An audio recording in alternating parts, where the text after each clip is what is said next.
Hello, welcome to the ESS BizTools Plan, Predict, Perform Advisory that drives growth. I'm Peter Towers, the Managing Director and Founder of ESS BizTools. Welcome to this webinar. If you had joined us yesterday on the live feed and the presentation was terminated, my apologies. That was because we had a technology problem, which hopefully will not occur today. So I do apologize, but welcome as we go through this process. We are repeating the webinar. So if you were watching yesterday, the first 33 minutes will be along the same lines as what we discussed yesterday. If you're new to us and you're interested in this presentation, welcome, and we will now get started. The process of advising a client by an accountant, a bookkeeper, a business advisor starts with a plan, and that's where I want to start today. Business plans are like maps for tourists. If you don't know where you're going, how are you going to monitor your progress? And the very important words there, I believe, are how are you going to monitor your client's progress? Because that is very important. We all have plans. We write them out, even what we're going to do on the weekend, which is not too far away, is it, on a Friday afternoon? But the real test is then to see how we accounted for what we were going to do. We need to monitor that progress. We start on our system with the SME needs analysis. This was a product that was originally developed by the Financial Management Research Centre that was headed by Dr. Jeff Meredith and Andrew Geddes, Sam Beasley, and other experts in the accounting and legal industries. The SME needs analysis gives you some suggested terminologies, phraseologies, discussion points, whatever you want to call them, to discuss with your clients. Because one of the challenges accountants and bookkeepers have is many of the SME community think that the accountants are only available to prepare income tax returns, and the bookkeepers don't want to do any more work than the basic bookkeeping. Now, I know many of you do want to do more work, but we believe you have to be properly equipped to do that, and that's what ESS BizTools is all about. We differentiate ourselves on the basis that I have delivered these types of services for many years as an accountant, as a business consultant, as a business advisor to a major Australian government grant program. But one of the key things is to make sure your clients understand that you are familiar with these other concepts, whether they're business plans, budgets, or cash flow forecasts, raising capital. You know how to do it. And with our tools and resources, we can assist you to be able to do that. You then move into a think tank meeting. I think a think tank meeting at the very beginning of a planning process is very important. Why? Because you need to then convince the leadership team of your enthusiasm, of your knowledge, of your understanding of where their business is, and you want them to understand the process. To sit around and have a cup of tea or a coffee, or if it's around this time of the day, it might be something a wee bit stronger, to just discuss with them what the program is going to be, what the plan is, and what the vision is. What are we trying to achieve out of the preparation of a business plan? And one of the early things that I think needs to be decided is whether there's a need for a separate market report to be prepared. Now, not many accountants are going to be trained and equipped to prepare market research documents. I've never prepared one.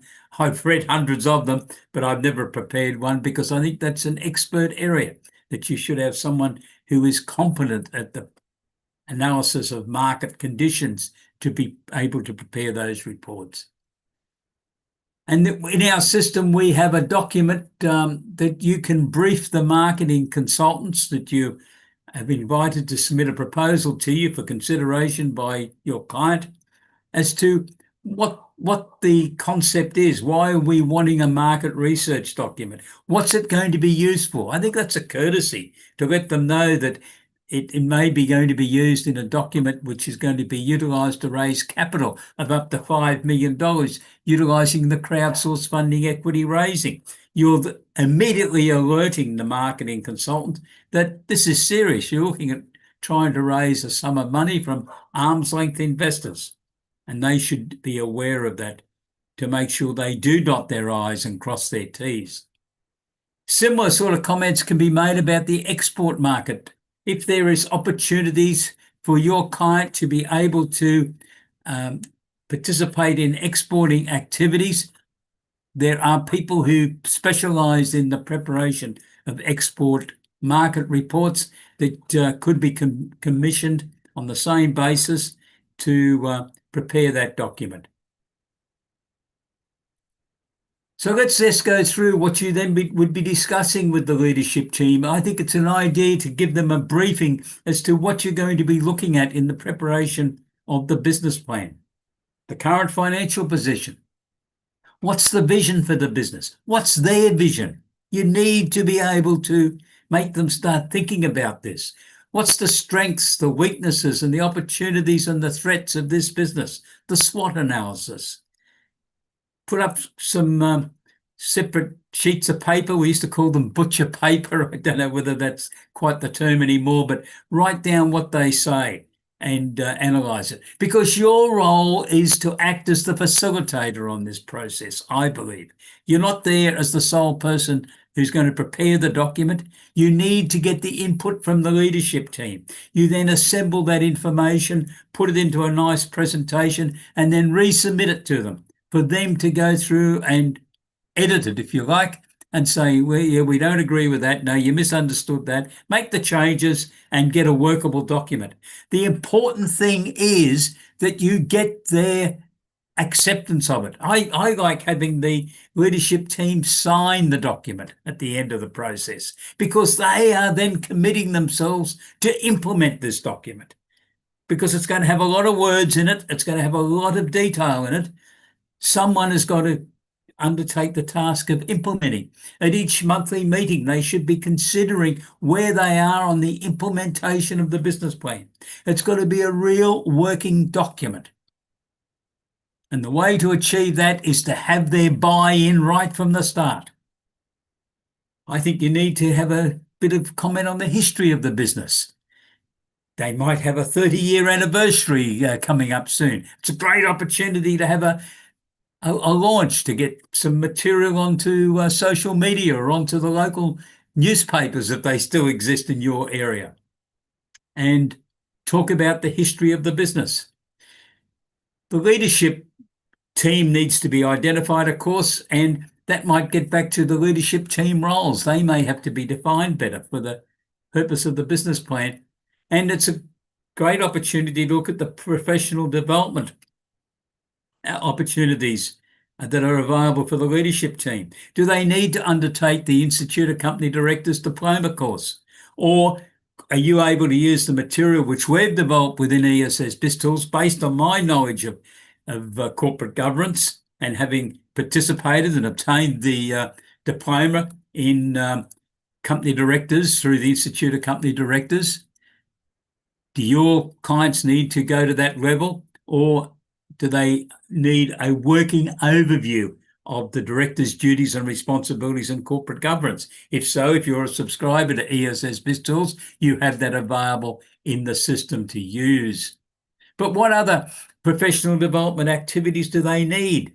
Do they understand AI, for argument's sake? There's a lot of courses being run now on AI. Do they need to participate in some of that training?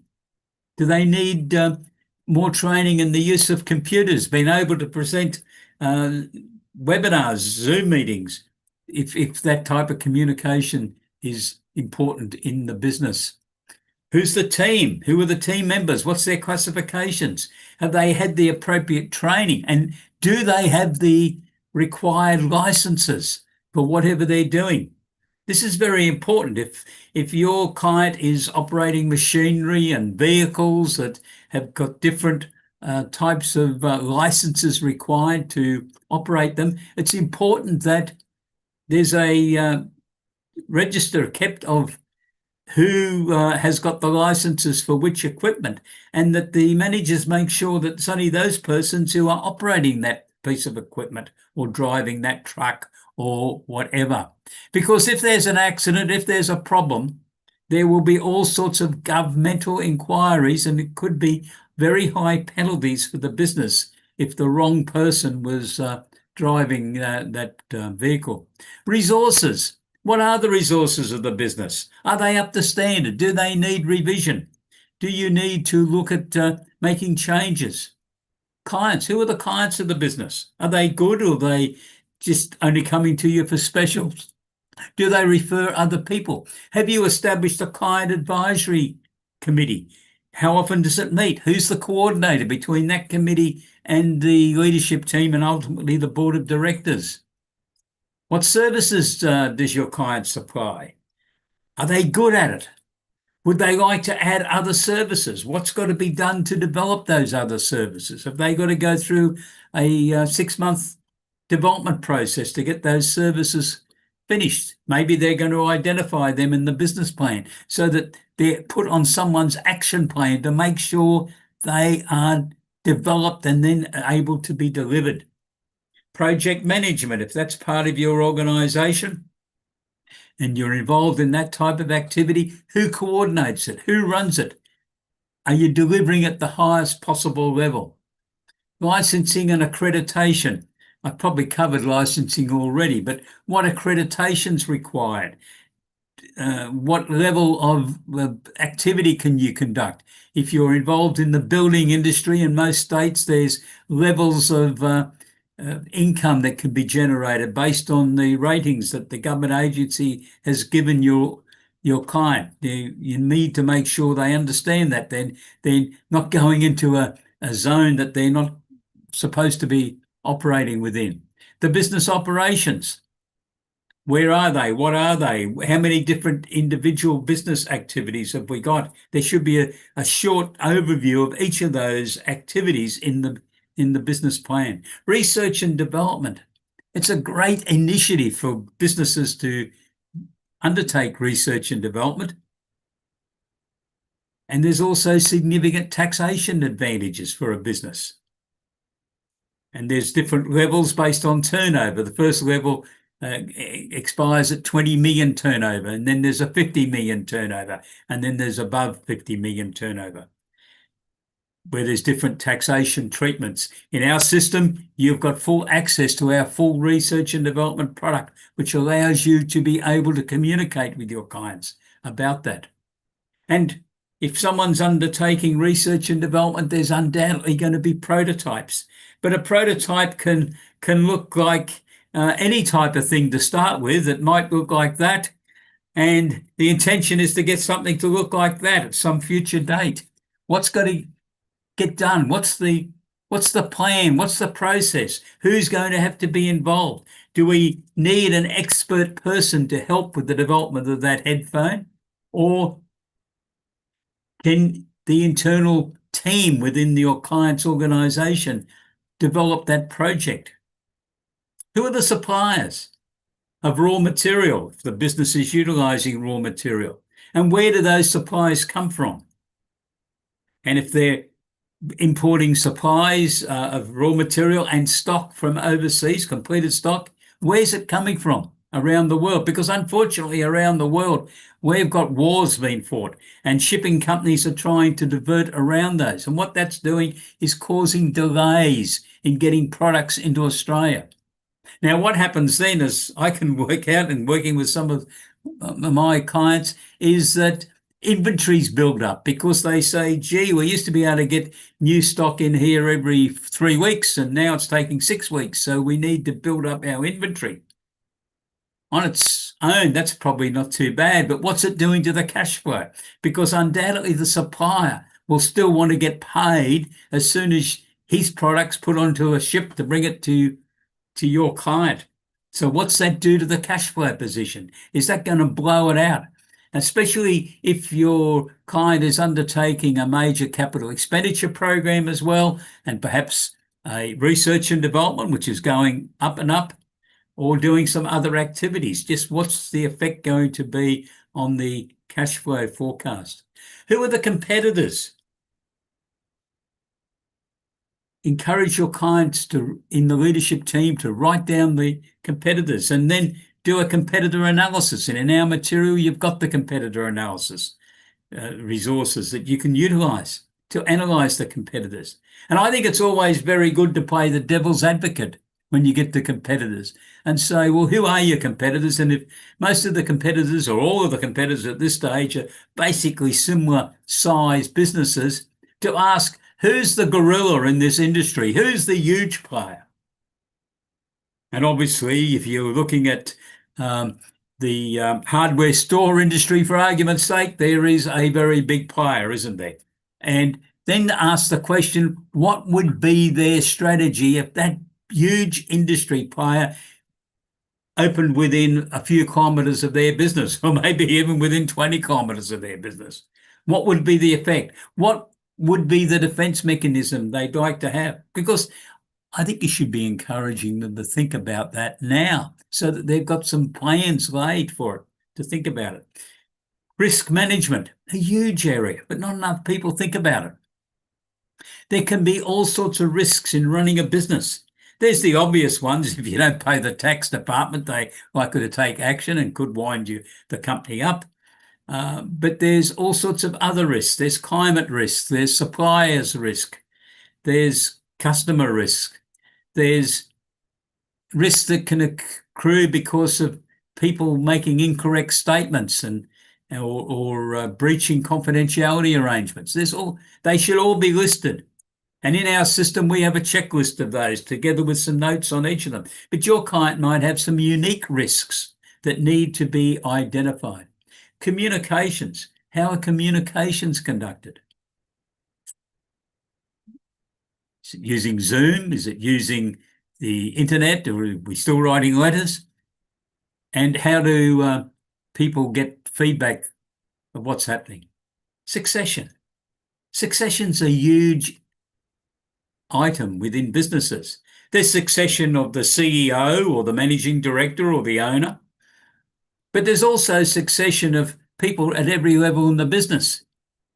Because clients I've worked with that have got a great team going are looking at succession even with 16 and 17-year-olds and 20-year-olds and 25-year-olds and saying, well, if we train them, we'll have developed our own internal succession plan. People will be able to see the career opportunities and work their way up, because it costs a lot of money to bring a new person into an organisation, doesn't it? They've got to be trained. They've got to fit in. And perhaps they should have a different culture. There's a great argument for that you haven't got all people the same, but they've still got to bed down in effect. But unfortunately, it doesn't work for a lot of people. They stay 2 or 3 weeks and then they're gone. They don't like it. No one spoke to them at the water bubbler, or they didn't get invited into the morning tea or whatever. They leave. So the business has then got to start the process all over again. So succession is a serious event.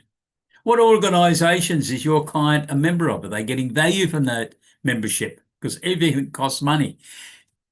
Do they appoint a member of the leadership team or someone else to attend the meetings and then come back and give a feedback? This is what they discussed. This is what they've got in mind. Because the leadership team might say, gee, that's a great idea. We need to get on board on that. But if they don't get the feedback, they don't know this is happening.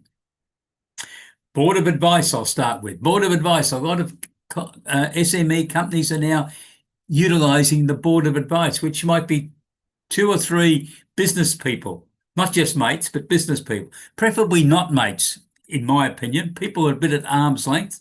You need to pay them. Otherwise, it just becomes a bit of a Saturday afternoon joke sort of session and a few drinks. It's not that. It's serious business. Your client should be making sure that Reports are prepared and submitted to them, just like a board of directors, at least 72 hours prior to a meeting, because you want the board of advice persons to turn up with their brain in gear. They've read the reports. They've got various questions jotted down. Now, if they turn up and they've been sent written reports and it's obvious they haven't read them, I'd be saying to my clients, you need to change that person because they're not adding value.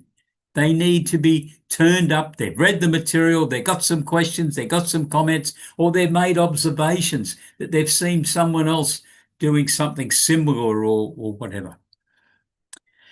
The board of directors.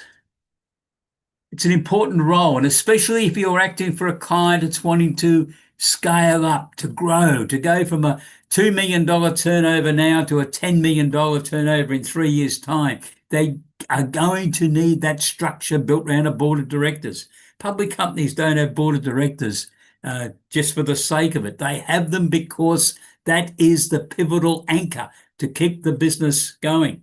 It's the group of people who can subject the CEO to some serious questioning and discussion. No one else in the organization can really do that. But a board of directors with external people on it who really owe nothing to your client's company can be very objective in their review and their discussions. Now, some CEOs don't like it, and I've had that experience, but that's the world we live in. It's not a popularity contest to be a director of a company. Your role, because again, they should be paid, is that they're there to add valuable insight. Our material has got a full summary on all of these duties and responsibilities, corporate governance, and how it all mixes. But the leadership team should also be familiar with all of this so that they understand what the thinking pattern is of the board of directors, why they're asking various questions. And that flows into corporate governance. And corporate governance covers everyone. It's basic courtesy and communications. It's replying to emails. It's acknowledging that a document or an email's been received, even though it might be weeks before you're going to get round to really processing it. You tell someone, yes, I've got it, and I will work on it when I can. Intellectual property. It's one of the most valuable assets a lot of businesses and companies have, but many people are not aware of it. They've never thought of it. But the intellectual property is the knowledge of various systems and processes that has been developed, some of which might be able to be protected by patents. A lot of it probably can't be protected, but it's an important asset. It might be a trade secret that should be under a fair amount of security. It might be the secret recipe. We go back to the Coca-Cola and the Kentucky chicken type concepts and their secret recipes that have survived for many years. Scaling up.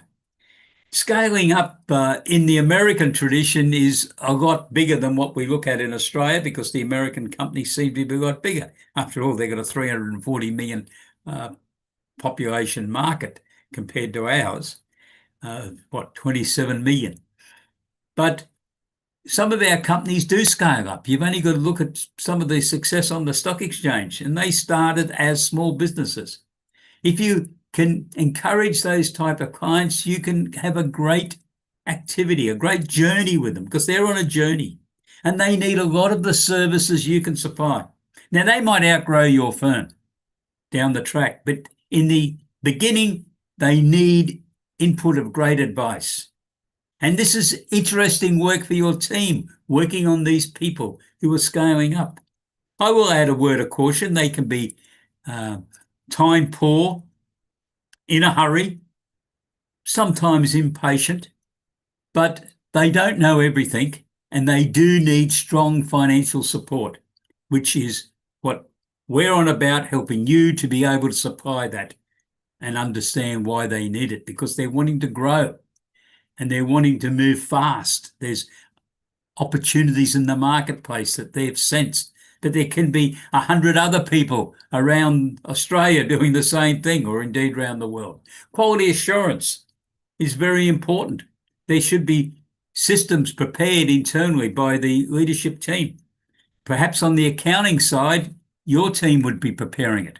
You would enter into that arrangement with the client. Part of your services would be that you will write the quality assurance system for the administrative and clerical and accounting functions in the organization to develop the systems. Every component in a business should have a system built around it for all these items that I'm talking to you about. Legal.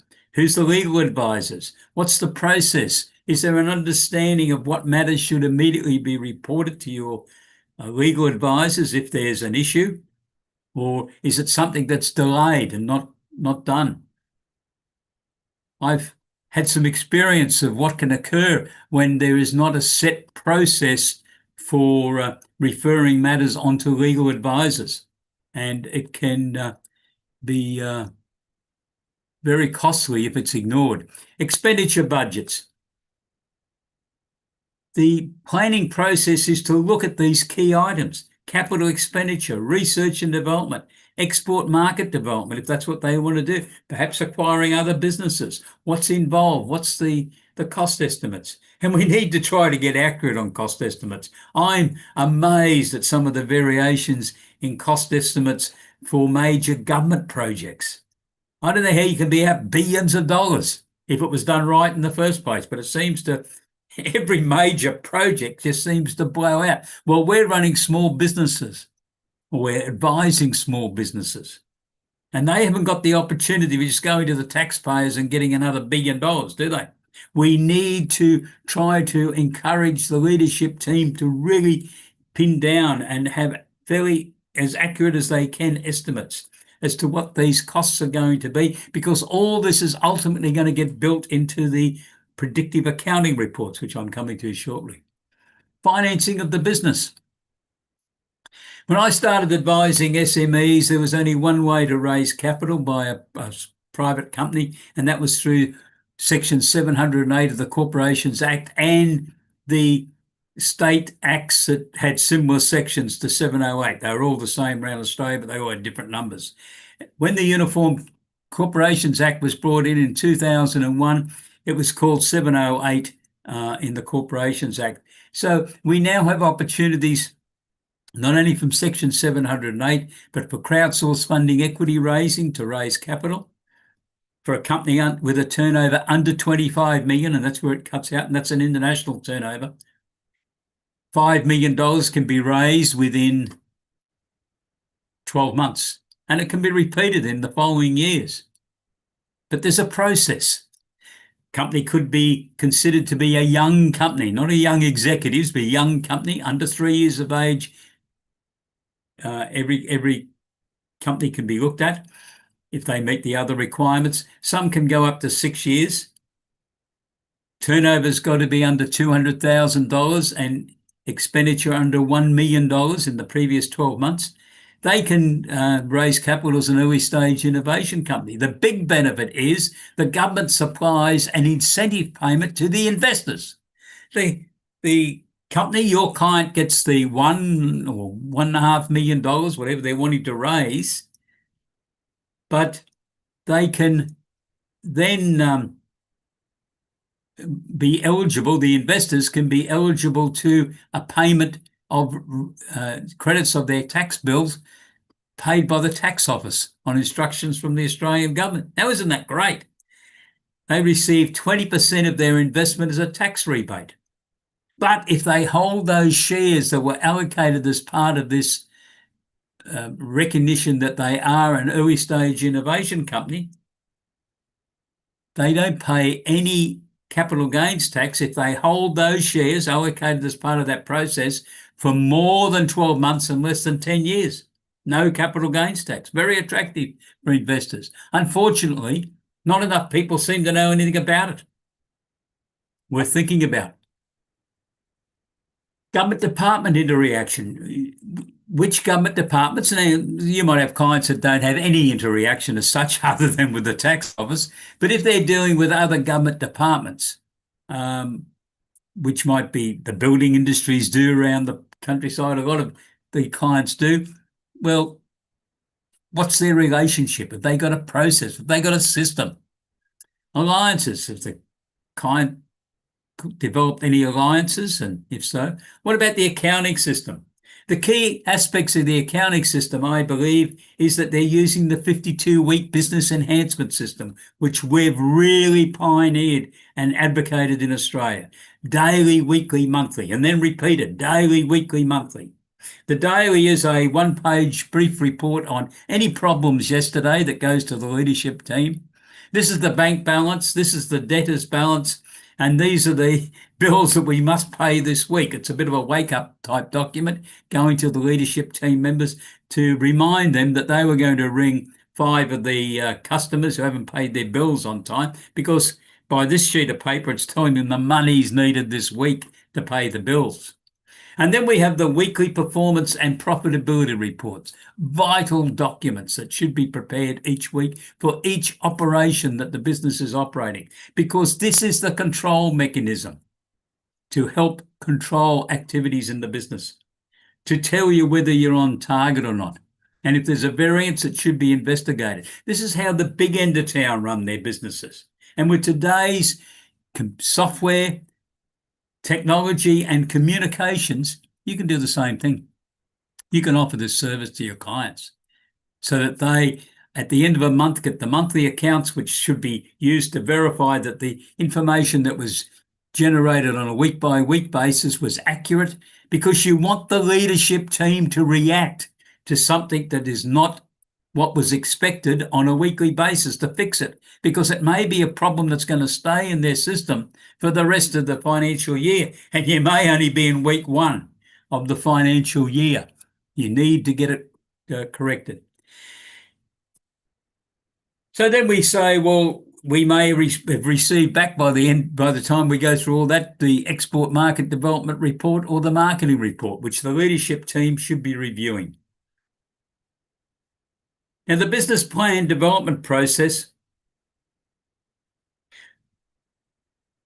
is based around a series of meetings with the leadership team. I think you'll find in most instances better to have 2 or 3 to 4 hour meetings to work through the process. In our system, you've got a whole range of questionnaires which you would be handing to people to get their brains in gear before they attend the meeting.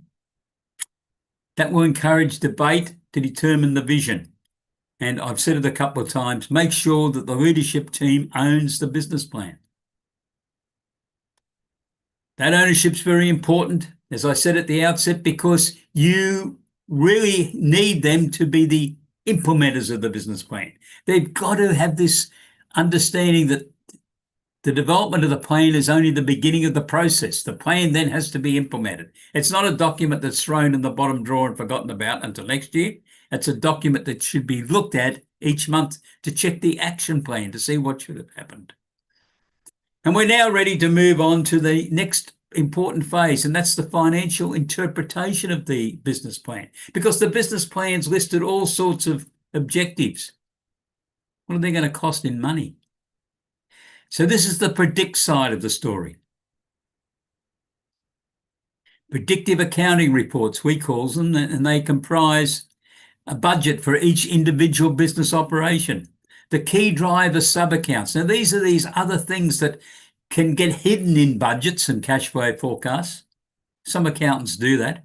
I don't like that. I think it's got to be very clearly, and you can identify that in a separate sub-account for the various inventory items. Some of the inventory might be raw materials, another can be completed products, and your client might like having them in different categories. Well, that's okay.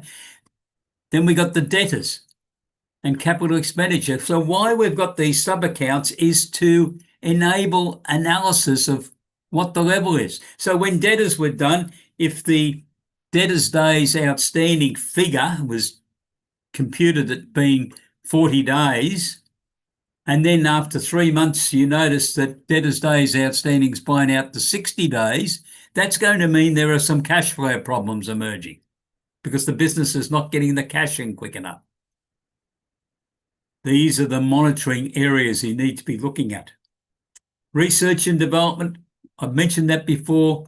The research and development can cost a lot of money. There should always be a research and development budget done whenever a research and development project commences, and it should be monitored on an ongoing basis.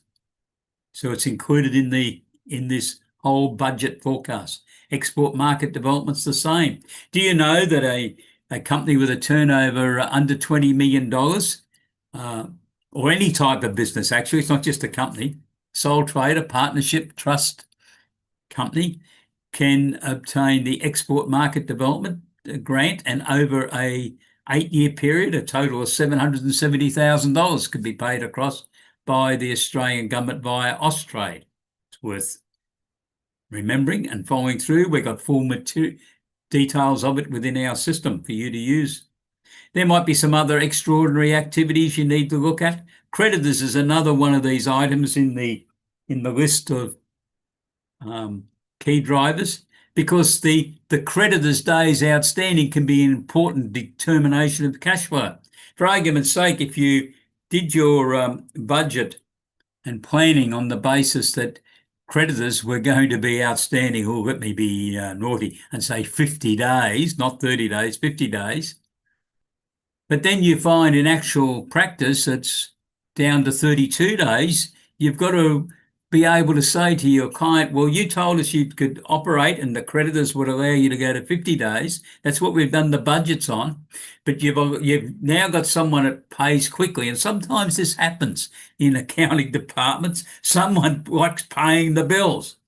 And it's only 32 days now. That's eating into your available cash. So you need to be able to utilize the key performance indicators, the business metrics, who are all part of this, to have this sort of communication with your client. We've got the cash flow forecast, which reflects everything that we've talked about up to this, and then the projected balance sheets. Now, I like projected balance sheets because these enable you and me, when I'm acting for clients, to be the storyteller. And I love being the storyteller. I can sit down and say, okay, you gave me these figures, we've sat down, we've had our meetings, we've had a cup of tea, we've had a few glasses of red, and we've discussed all this. And we've now done the financial interpretation. And based on what you told us, this is what your balance sheet's going to look like in 1 year, 2 year, 3 years' time. I think it's dangerous with SMEs going much more than 3 years, to be honest. But sometimes you might have to. But that's what you're going to look like. Now, are you happy with that? And you might get, oh, no, we didn't know we'd still have that much debt or whatever. And that could be caused because of the level of capital expansion that's been undertaken. It just enables a bit of a reality check, doesn't it? You've got the business plan and saying, we're going to do this and this and this and this. You say, okay, this is what the financial implications are. Now, we could lessen the borrowing from the bank by trying to raise capital using crowdsourced funding, equity raising. Oh, no, we don't want to do that. But you might be well advised to say to the clients, I'd like to sit down with you and run a separate session on this where we look at the alternatives. That's why they're there for. The great financial empires in Britain, in America, in France, in Spain were built on exploration that started from Columbus sailing off to find the new world. That was all private enterprise funding as such. And that's where the concept of limited liability started. There's no reason that SMEs should be scared of it.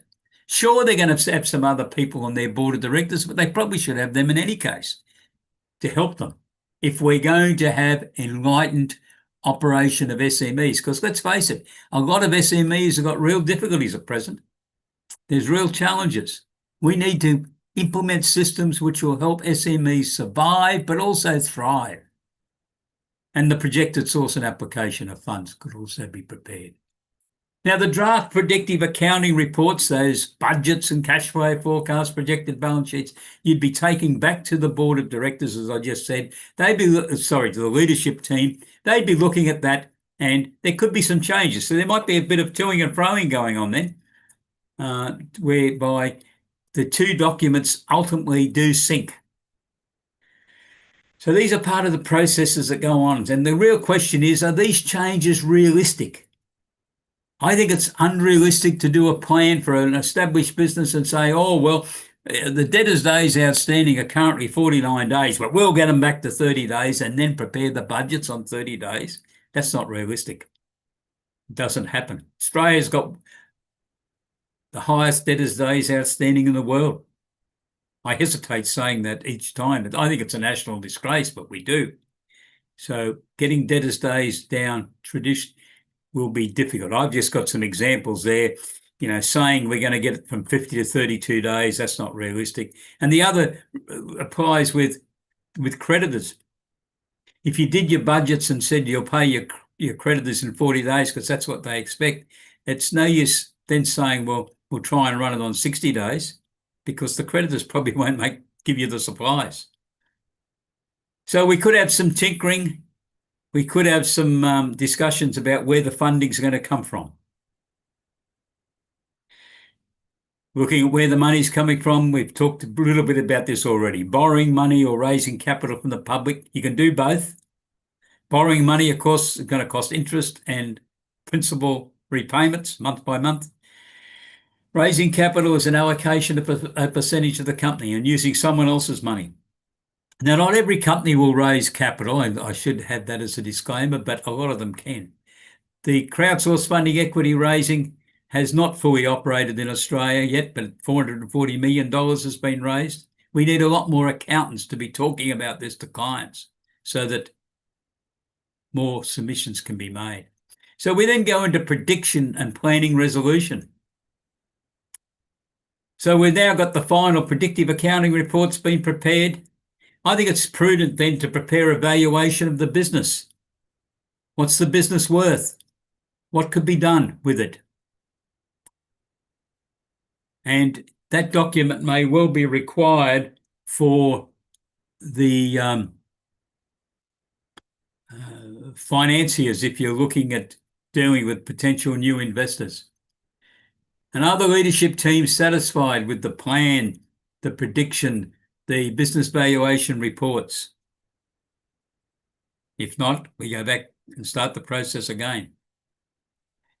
Submission to the board of directors. I think it's very important then that all of this goes to the board of directors. It's been through the leadership team. It's been backwards and forwards a little bit, but they've now come up with a set of documentation, and it should be submitted to the board of directors for their consideration, because in companies, they're the final group, aren't they? They're the decision makers. They then adopt that this is the plan, and they will then be monitoring what the leadership team do with this. That's why the leadership team needs ownership of this document so they can go forward. And then we turn to the last item, perform. The company has a set of documents that outlines the strategies. I think the key strategy that has to be implemented is the 52-week business enhancement system. And this is built around a key component, which I've mentioned before. I got a bit out of order. The weekly performance and financial report. And it also needs a rhythm of meetings, daily, weekly, monthly. The daily meeting might only be for 5 minutes. What went wrong yesterday? If nothing went wrong, that's great. Is everyone still with us? Okay, let's get on and meet today's challenges. If there's a problem, of course, the leadership team should continue to meet and discuss and get it sorted out. Now, from your point of view as the advisor, I think your role is probably to make sure the process for a daily report is established. Make sure you're receiving the daily report, but it should be prepared by someone internally in the client's organisation. The weekly reports on each individual operation should be going to the weekly leadership team meeting so they can see the problem. So immediately, the system, you would be highlighting to them, this is the areas that didn't perform to the expectations. The expectation was a 38% gross profit percentage. We only achieved 22%. There's a problem. It needs to be reviewed. The leadership team needs to have their confidence in that information to then take that seriously and accept that they then have to evaluate what went wrong. Now, it could have been fraud, unfortunately. It could have been an error made in a calculation somewhere. It could have been that the stock take wasn't correctly done. There can be a number of reasons. The key thing is to fix it and make sure it's not, say, a miscalculation that's going to happen every week if we don't fix it, because people aren't observing it. This is what the big end of town do. This is what Woolworths and Coles and IGA stores do. They analyze their department's performance, whether they got 40 or 50 departments in a store. They know by in the IGA's case, which I did some consulting on, they know by Tuesday afternoon what the results have been to every activity in their business. Now that's great information. So if there's a problem, they can fix it, so it doesn't reoccur the next week. That's what management's all about. But as a profession, we haven't supplied that information enough to clients in the past. So that slide is really just saying what I just said. This is a big difference between how big businesses operate and SMEs operate. And what's the ingredient that's not in small businesses that's in big business? That is the accounting input. Larger businesses have got employed accountants or chief financial officers who are undertaking this role. And great services can be delivered. So in today's world, with the software, the technology, the communications, I think we can deliver these services. I've got subscribers to ESS BizTools delivering these services, charging fees from $25,000 to $140,000.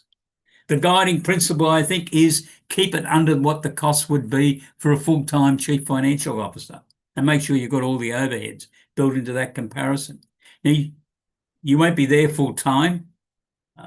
It might mean that a particular team can only handle 5 or 6 of these clients at any one time, but it's great and it's interesting work for your team members. So advisory that drives growth, our final installment in this presentation. There is ample evidence of SMEs who have achieved fantastic results by scaling up, by doing these things, but they needed assistance from an accountant, and not many of them will be able to afford to have a full-time accountant working for them. You are able to supply these services if you gear up. And within ESS BizTools, we've included all of the packages to assist you with everything that I've mentioned in this presentation, and a lot of others. So these companies that have succeeded had strong planning. They had predictions. They had the dream of what they could achieve, the vision, the big signs. They implemented 52-week business enhancement system processes, or in the process of doing so. They definitely have rhythm of meetings, and they have a board of advice or a board of directors for overview. In some instances, they got both. To achieve success, you can help them do that. Level of corporate governance to delivering an outstanding range of advisory services to achieve strong commercial results. Want to know more? I hope you do. Please visit our website, www.essbiztools.com.au, and click onto the financial forecasting package. Now, this is under products and pricing. It's on our homepage. It's very clear. Click on financial forecasting package. That's the package that contains the source documentation for everything that I've discussed in this webinar. We do have 2 other packages which have a lesser component of material. We have the starter package, which is very much for just getting started with a client. We have the advanced, which is a fair level. But if you want to activate the chief financial officer type service, this working with the leadership team and the board of directors, the development of business plans, etc., raising capital, really understanding the research and development, you need the financial forecasting package to do that.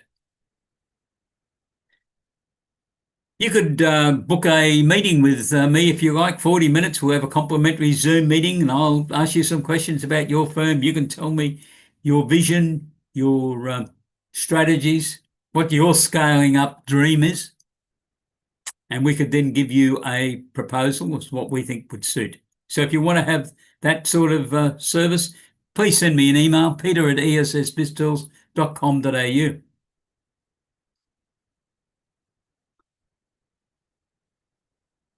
Significant changes are occurring in our industry, and SMEs are encountering difficulties and many need additional services. Accountants also have challenges. We've got challenges that have been identified by the now former tax commissioner, Chris Jordan, who was a partner in KPMG before he was headhunted to head the tax office 10 or 12 years ago. He understands accounting, even though he was working with a Big Four firm. He said there's huge changes occurring. And at the time when he made that projection at Xerocom 2022, he said 3 to 5 years. Well, hello, it's now about 2 months to 30 months to 3 to 5 years. What changes are occurring? The tax office believes that a lot of the work, especially at the lower end of the market, is going to no longer be required. Does that mean that some of those accountants will be looking at the work that you're currently doing if you're a larger firm and then starting to compete with you? The real open field, in our opinion, is advisory services, financial, commercial, management accounting, advisory services to help your clients succeed, to become great businesses. They'll be happy to pay your fees if you help them succeed in business. And it will help you recruit talent and retain talent because your team will be undertaking interesting and challenging work. And the added bonus that I'm going to leave you with today is that we've got an end of financial year 50% subscription discount available until the 30th of June. You haven't got long, but you've got plenty of time, really. Just go onto our website, go to that products and pricing, click on financial forecasting package if this is what you're interested in, and you can complete your subscription and get a 50% discount. I hope you do that because I'd love to welcome you and your colleagues as subscribers to ESS BizTools. Stay safe and have a great day. Goodbye. And I look forward to hearing from you.